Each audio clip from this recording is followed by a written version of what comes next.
working with people and myself, because I'm a person, a lot of us come to meditation to manage our emotions. And that's because our emotions dictate how we experience the world.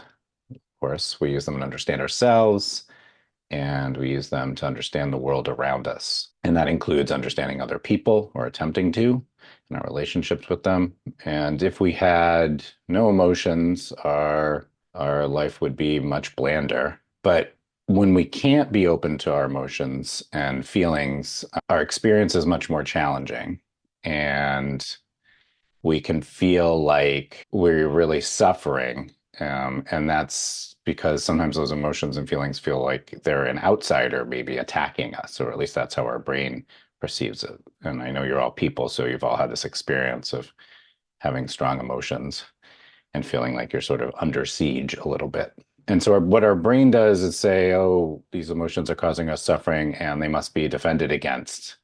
Um, and what practice is what practice asks of us is to learn how to be open to all things, and that includes those emotions.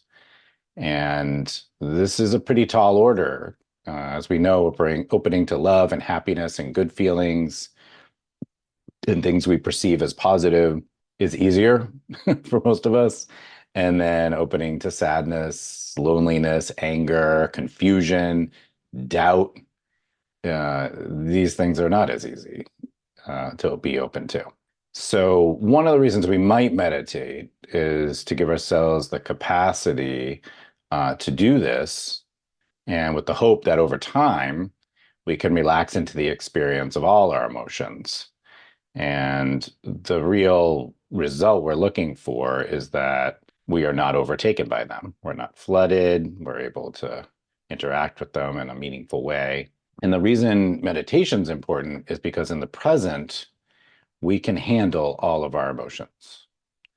In the present, we can handle all of our emotions. The memories of the past and traumas stored in our consciousness are the things that give us trouble. And that's why we're unable to open to these more difficult things sometimes. And what all the great meditation teachers tell us is that if we can just let our emotions come and go, and even the hard emotions float in and out of our consciousness, we can know ourselves more, and we can know ourselves in our fullest capacity.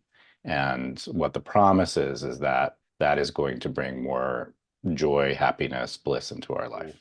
If we accept all that, then the question is, well, like, how do we do this? There are many, many meditation techniques, in many ways, ideas of how to accept these things, and such amazing little bits of philosophy by great teachers that can inspire us.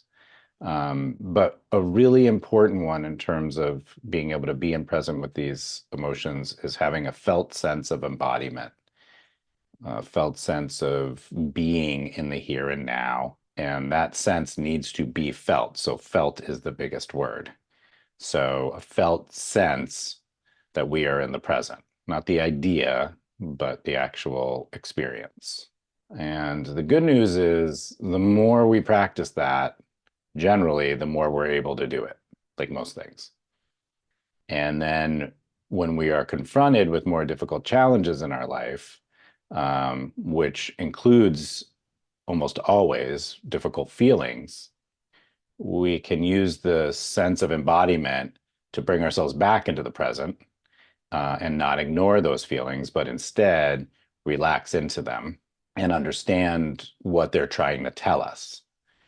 And when we do that, we can now see what's at root of these really, really difficult emotions. Usually it's something like fear or possibly desire. And when we see these roots, we can work with that part of ourselves because we know ourselves more. And when we're able to do that, our relationships flourish because they're less encumbered by the confusing, unpresent swirl of emotions that we can experience. But instead, we're getting insight from those emotions. And when we have that insight, we can make better choices. We can experience our kind of natural freedom because we are making choices.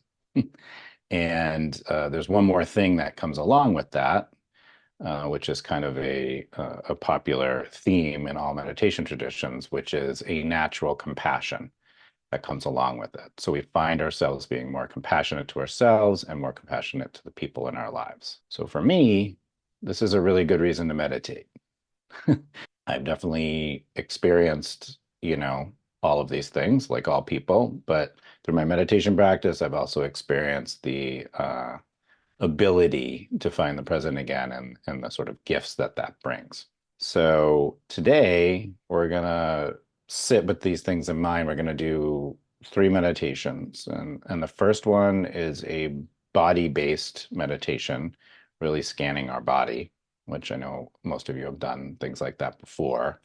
It's kind of our prep work, like remembering we have a body, being in the present with our body, maybe our breath, things that kind of elude us when emotional states arise sometimes.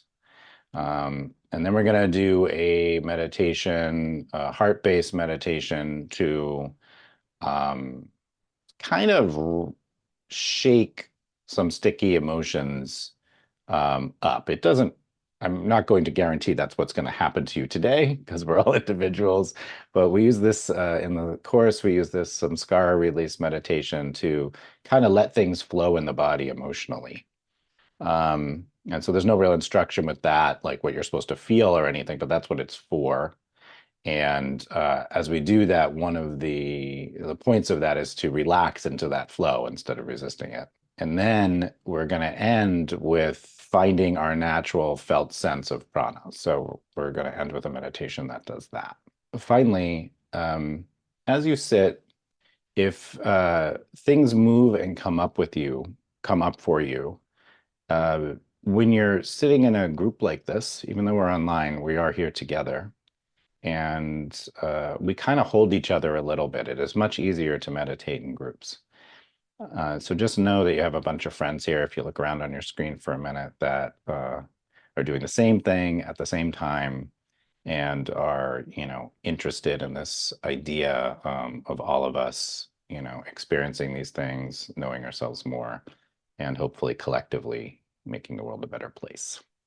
So here we are together doing this, and I'm happy to be doing it with you. So thank you for coming again.